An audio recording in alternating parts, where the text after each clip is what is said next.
Hello friends, मैं self doctor Subodh पाल। दोस्तों, must know की सीरीज़ में सबसे पहले वीडियो में हमने बात किया था रचना शारीर और क्रिया शारीर के बारे में। उम्मीद करता हूँ आप लोगों ने वो सब जो पॉइंट्स मैंने बताए थे वो एक नोटबुक में लिखा होगा और उसकी तैयारी स्टार्ट की होगी। आज की वीडियो में हम बात करने वाले हैं आयुर्वेद इतिहास और पदार्थ विज्ञान के बारे में। दोस्तों, ये दोनों ऐसे सब्जेक्ट हैं जो हम प्रोफेशनल ईयर में अच्छे से पढ़ते नहीं हैं। पदार्थ विज्ञान तो हम पास होने के लिए पढ़ लेते हैं, लेकिन आयुर्वेद इतिहास जो है वो 25 मार्क्स के लिए आता है हमारे प्रोफेशनल ईयर में, और वो भी हम स्किप करते हैं। लेकिन AIA-PGT जो एग्ज़ाम है इसके अंदर इसमें से बहुत क्वेश्चंस आते हैं, क्योंकि एक मेजर सब्जेक्ट के रूप में इसे हम बोल सकते हैं आयुर्वेद इतिहास को। तो उससे पहले मैं आपको कुछ चीज़ें दिखाना चाहूँगा। तो आप देख सकते हैं दोस्तों कि मैंने अपने इंस्टाग्राम के ऊपर डेली क्विज़ शुरू किया है, जिसके अंदर मैं रोज़ 10 क्वेश्चंस डालता हूँ। तो उसमें से कुछ एग्जांपल्स के लिए मैंने लिए हैं। पहला क्वेश्चन था कि देवनागरी लिपि में क का अर्थ क्या होता है। तो आप देख सकते हैं सही आंसर है जल, लेकिन ज़्यादा बच्चों ने गलत आंसर मार्क किए हैं। नेक्स्ट क्वेश्चन देख सकते हैं कि कोष्ठ में पेशी संख्या कितनी होती है। तो आप देख सकते हैं करेक्ट आंसर्स कितने हैं। सिर्फ 5 बच्चों ने 66 आंसर कहा है, बाकी मोस्ट लोगों ने गलत कहा है। नेक्स्ट क्वेश्चन की बात करें तो वो था कि गुदमर्म अष्टांग हृदय ने कौन सा प्रकार का मर्म कहा है। तो उसका आंसर है धमनी मर्म, जो सिर्फ 3 लोगों ने सही दिया है और बाकी के लोगों ने गलत आंसर दिया है। तो इससे हम अंदाज़ा लगा सकते हैं कि हमारी तैयारी कैसे शुरू है। अभी भी आपके पास टाइम है, बहुत टाइम है। तैयारी अच्छे से शुरुआत करिए। नहीं समझता है, कहीं दिक्कत आती है तो बात करिए, क्वेश्चंस पूछिए, ग्रुप्स में मैसेज करिए, डिस्कस करिए। तो ठीक है, आज की वीडियो को हम स्टार्ट करते हैं। और आज हम बात करने वाले हैं आयुर्वेद इतिहास और पदार्थ विज्ञान के बारे में। तो सबसे पहले हम आयुर्वेद इतिहास का देखेंगे। आज जो पॉइंट्स मैं बोलूँगा उसे भी आपको उस नोटबुक में ऐड करना है और उसको डेली रिवीजन में याद करना है। तो सबसे पहला पॉइंट है संहिता में स्थान और चैप्टर्स। तो कोई भी एक आपको क्वेश्चन आ जाएगा कि चरक संहिता में कितने स्थान हैं, कितने चैप्टर्स हैं। तो ऐसे आपको हर संहिता जो है, बहुत सारे संहिता है, 8, 9, 10 संहिता तो होंगी, उन सब के स्थान कितने हैं उन सब में, और चैप्टर्स कितने हैं। और हो सके तो जो मेजर संहिता है उनके चैप्टर्स के नाम भी याद करिए। वो भी क्वेश्चन आता है कि विकृति विज्ञान ये कौन से ग्रंथ में का चैप्टर है, ऐसे क्वेश्चन आता है, तो आपको उसे भी याद करिए। इसके साथ साथ आपको बृहत्त्रयी जो है उसके टीकाकार कौन से हैं, टीका उसके ऊपर कौन सी लिखी है, कितनी लिखी गई है, उनका काल क्या है, ये सब भी अच्छे से याद करना है। जैसे अगर हम चरक संहिता की बात करें तो उसके ऊपर 43 टीका लिखी गई हैं, जिसमें से 17 संस्कृत टीका हैं। तो आपको हर टीका और उसके टीकाकार और उनका काल याद करना है। ये अभी से याद करना शुरू करिए, कुछ ट्रिक्स बनाइए उसके लिए। नेक्स्ट पॉइंट है हर संहिता के उपदेष्टा कौन है, तंत्रकर्ता कौन है, भाष्यकार कौन है और उसके प्रतिसंस्कर्ता कौन है। नेक्स्ट पॉइंट है बुक्स, ऑथर्स और उनके काल, या टीकाकार और उनका काल। तो ये एक बहुत इंपॉर्टेंट, बहुत ज़्यादा चांसेस होते हैं ऐसे टाइप के क्वेश्चंस आने के लिए। तो आपको कुछ एग्जांपल दे दूं तो जैसे कि चरक भाष्य है जो टीका, वो किसने लिखी है, कृष्ण भाष्य ने। तो हम इन दोनों का जो ग्रंथ और उनके ग्रंथकार हैं उनमें एक रिलेशन लगाएंगे।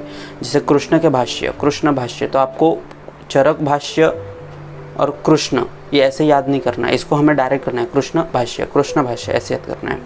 नेक्स्ट एग्जांपल लेंगे हम चरक पंजिका। तो उसके टीकाकार कौन है, स्वामी कुमार। तो इसे हम कैसे याद रखेंगे, पंजाब के स्वामी। ऐसे ही बहुत सारे जो है 40-50 वो आपको याद करने हैं। नहीं होता है तो ग्रुप्स में पूछिए, हम ट्रिक्स बना लेंगे।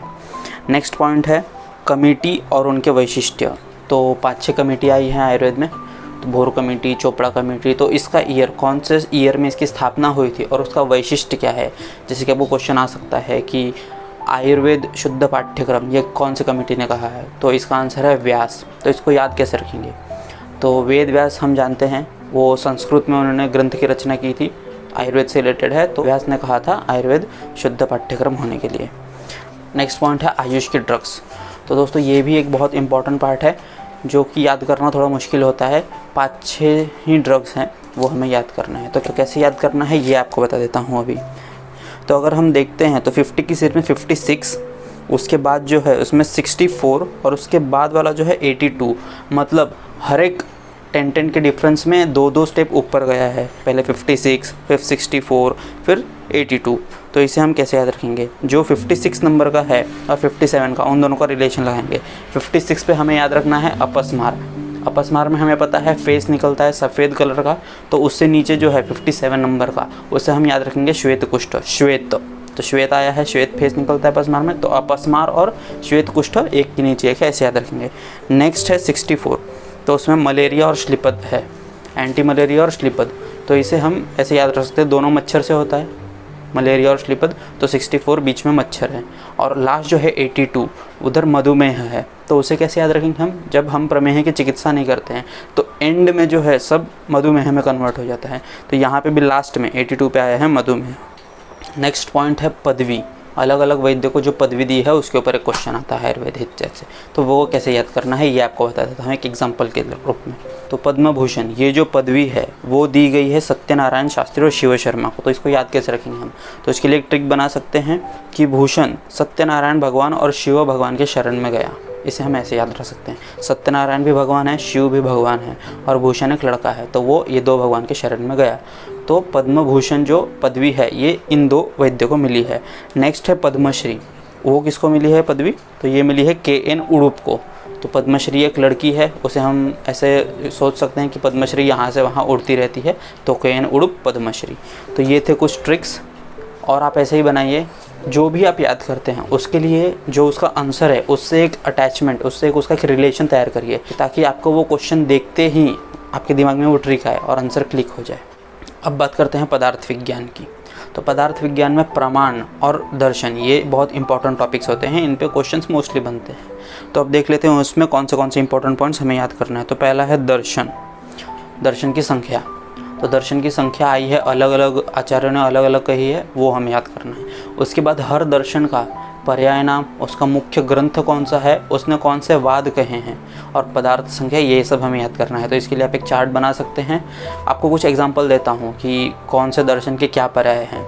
जैसे कि वैशेषिक दर्शन है, उसका पर्याय क्या है, उसके पर्याय है काश्यप दर्शन, उलूक दर्शन और कणाद, ये 3 पर्याय हैं। तो इसे हम कैसे याद रखेंगे, तो वैशेषिक दर्शन के लिए हम याद रखेंगे कि कणाद ने काश्यप का उल्लू पत्थर से मारा, ऐसे याद रखेंगे। कणाद ने काश्यप का उल्लू पत्थर से मारा, मतलब कणाद, काश्यप दर्शन, औलुक्य, ये 3 हो गए। अगला एक एग्जांपल देखते हैं न्याय दर्शन। तो इसके पर्याय हैं तर्क विद्या, वाद विद्या, आन्वीक्षिकी। तो इसको हम कैसे रिलेट करेंगे, तो न्याय दर्शन जो है उसके जो न्यायालय होता है कोर्ट, उसके अंदर हमें तर्क विद्या वाद विद्या आनी चाहिए। तो इसके लिए एक लाइन बनाएंगे, न्यायालय में तर्क अन वाद विद्या, तर्क आणि वाद विद्या पाहिजे, ऐसे एक मराठी ट्रिक बना सकते हैं। तो न्यायालय, तर्क आणि वाद विद्या, तो तर्क मतलब हो गया तर्क विद्या, अण से आन्वीक्षिकी, वाद विद्या, ये 3 उसके पर्याय हो गए। तो ऐसे ही आप हर दर्शन के पर्याय, उसने कौन से वाद कहे हैं, तो वाद के ऊपर आपको एक ट्रिक बता देता हूँ। तो बुद्ध दर्शन ने जो वाद बोले हैं, संघातवाद, क्षणभंगुरवाद और शून्यवाद, ये 3 वाद कहे हैं। तो इसके लिए हम एक ट्रिक बना सकते हैं कि जब हम संघात करते हैं किसी चीज़ पे, वार करते हैं, तो वो शून्य हो जाता है, भंगुर, क्षण भंगुर, टूट बिखर जाता है। तो ये उसके लिए एक लाइन हो गई, बौद्ध ने जब संघात किया तो क्षण भंगुर होकर शून्य हो गया। तो ये एक ट्रिक बन गई उसके वाद के लिए, बौद्ध धर्म के। ऐसे आप हर दर्शन के ट्रिक बना सकते हैं। नेक्स्ट एक डेली रिवीजन में ऐड कर सकते हैं आप महाभूत और उसके गुण, जो चरक ने, भाव प्रकाश ने, वैशेषिक ने और प्रशस्त बाद ने कहे हैं। इसमें से भी क्वेश्चन बहुत ज़्यादा चांसेस होते हैं बनने के लिए। तो इसके लिए आपको ट्रिक बता देता हूँ कैसे याद रखना है। तो जब हम महाभूत देखते हैं तो आकाश, वायु, तेज, जल, पृथ्वी, उसके जो गुण हैं चरक ने बताए हुए, वो कौन से हैं, अप्रतिघात आकाश के लिए, फिर वायु के लिए चल, तेज के लिए उष्ण, आप के लिए द्रव और पृथ्वी के लिए खर, ऐसे गुण बताए हैं। तो इसके लिए हम एक ट्रिक बना सकते हैं, ए कुड़के, ए CUD के। जैसे हम किसी को आवाज़ दे के बुलाते हैं ना, ए लड़के इधर आ, तो वैसे हम इसको रखेंगे ए कुड़के इधर आ, ए CUD के। फिर भाव प्रकाश ने जो बताए हैं गुण, वो तो अपोजिट ही है, ऊपर लघु है, लास्ट में गुरु है, फिर रुक्ष है, नीचे स्निग्ध है और बीच में तीक्ष्ण है। और प्रशस्त पाद ने जो बताए हैं वो संख्या हमें याद करनी है, 6, 9, 11, 14, 14, ये याद करनी है। फिर नेक्स्ट पॉइंट एक जो है तेज जो प्रकार है विषय, तो वो एक इम्पॉर्टेंट पॉइंट है, वो हमें याद करना है। वो जो 4 प्रकार हैं उसके ऊपर क्वेश्चन आता है, आपको कोई भी एक प्रकार दे दिया जाएगा, औदर्य, ये किसका प्रकार है, कौन से अग्नि का, तो ये आपको लिखना होगा। जो 4 प्रकार हैं वो है भौम, दिव्य, औदर्य, आकर्ज। तो इसमें से आपको पूछ लिया जाएगा कि सूर्य ये कौन से तेज का प्रकार है, तो आपको लिखना रहेगा दिव्य तेज। नेक्स्ट पॉइंट है कुछ प्रकार और संख्या। तो पदार्थ विज्ञान में ऐसे बहुत से प्रकार बताए गए हैं, अहेतु के कितने प्रकार है, बुद्धि के कितने प्रकार हैं, फिर जो परादिगुण हैं उनमें से बहुत सारे के पदार्थ आए हैं, आपको वो याद करने हैं, उनकी संख्या कितनी है, जीवात्मा के गुण की संख्या कितनी है, परमात्मा के गुण कितने हैं, तो ऐसे संख्या जो है उन सबको एक चीज़ एक जगह पे लिख लेना है। नेक्स्ट पॉइंट है इंद्रियार्थ सन्निकर्ष। जो 6 पॉइंट्स है वो भी बहुत इंपॉर्टेंट है, इनमें से भी क्वेश्चंस बनता है। अभी इस साल के पीजी के जो एग्ज़ाम था 2020 का, उसके अंदर एक क्वेश्चन आया था। तो इसमें क्या करना है आपको, जो 6 हैं उसको 3-3 के पेयर्स में डिवाइड करना है। तो पहले जो 3 हैं, संयोग, संयुक्त समवाय और संयुक्त समवेत समवाय, इन तीनों को एक साइड में लिख के दूसरे जगह चिपकाना है, और जो नीचे के जो 3 हैं उसको दूसरी जगह चिपकाना है। तो ऐसे आप इसको याद रख सकते हैं। नेक्स्ट पॉइंट है तंत्र युक्ति और वाद मार्ग। इस पर भी बहुत ज़्यादा चांसेस होते हैं इस सब्जेक्ट में से क्वेश्चंस आने के लिए। तो अगर हम संख्या की बात करें तो तंत्र युक्ति किसने कही है, तो आपको इसमें सिर्फ बीच का याद करना है, जो चरक ने और अष्टांग संग्रह ने बताई है 36, और फिर इसके ऊपर -4 नीचे +4। तो ऊपर -4 किसने कही है, कौटिल्य और सुश्रुत ने। नीचे जो है +4 मतलब 40, ये संख्या कही है भट्टार हरिश्चंद्र ने। और एक ऐड कर सकते हैं आपके भाव प्रकाश ने 42 कही है तंत्र युक्ति। वादमार की बात करें तो वो है 44। कोई भी एक आपको एग्जाम्पल दे देंगे और पूछेंगे ये कौन सा वादमार है, तो ये भी आपको अभी से रिवाइज करने हैं। तो ये थे आज के लिए। आप इसको अपने नोटबुक में लिखिए या दीवार पे चिपकाइए, लेकिन पढ़ाई अभी से शुरुआत करिए और ट्राई करिए कि ज़्यादा से ज़्यादा हम पहले से पहले कवर कर सकें। कुछ भी प्रॉब्लम आती है तो हमारे ग्रुप्स में क्वेश्चंस कमेंट सेक्शन में कमेंट करके पूछ सकते हैं। Thank you, all the best.